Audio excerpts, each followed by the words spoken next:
Hey guys, I'm back. Today we're talking about why it's so important to do a deep dive pre-qualification before you start shopping for a house. One of the biggest mistakes a lot of people make is they don't dive deep enough into pre-qualifying somebody before they send them their pre-qualification letter or their lender letter.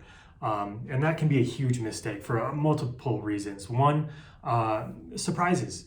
You know, if there's certain amounts of income that they're not allowed to use, if something pops up on the credit report that is going to disqualify or cause a hurdle, it can put a huge delay on everything, on the purchase, on the people selling the house, and it causes a lot of problems. So it's so important to do a deep dive pre-qualification. And I don't want to mention any names, like, you know, Rocket Mortgage or Quicken Loans or anything like that. It would be wrong of me to call them out. But their pre-qualifications are, you know, you send in what you make, they pull credit as long as what you supposedly make and your credit score high enough, they send out the letter. They don't dig any deeper than that. And that can be really dangerous. The reason that it's so dangerous is if you get an offer accepted and you're starting the process of actually buying the house, and they start diving a little deeper into your qualifications, and they find something that can, you know, let's say you can no longer qualify for that purchase price. Well, you know, that's super lame for one, to be able to, you know, get an offer accepted, especially in a hot market right now, to finally get that offer accepted, and now you can't qualify for that price because of, you know, they calculated your income wrong or whatever. You know, maybe there were some debts that they hadn't seen before that they didn't count toward it or whatever.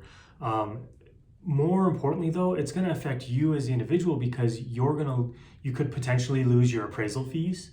You could potentially lose inspection fees. You could potentially lose your earnest money deposits.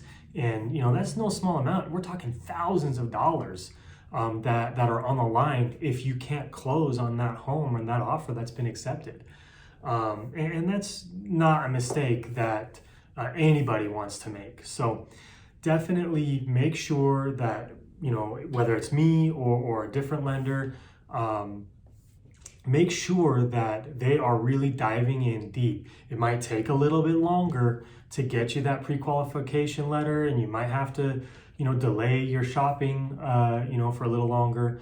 But I promise you that it will be worth it in the end because we're going to limit the surprises, we're going to limit the mistakes, we're going to limit the potential for you to lose your money. And I want to make sure that I get it right the first time, which obviously I think, you know, most people would agree with. So that is why I always do a real deep dive before I issue a pre-qualification letter. Thank you so much. I hope that helps out you a little bit, and I look forward to seeing you next time.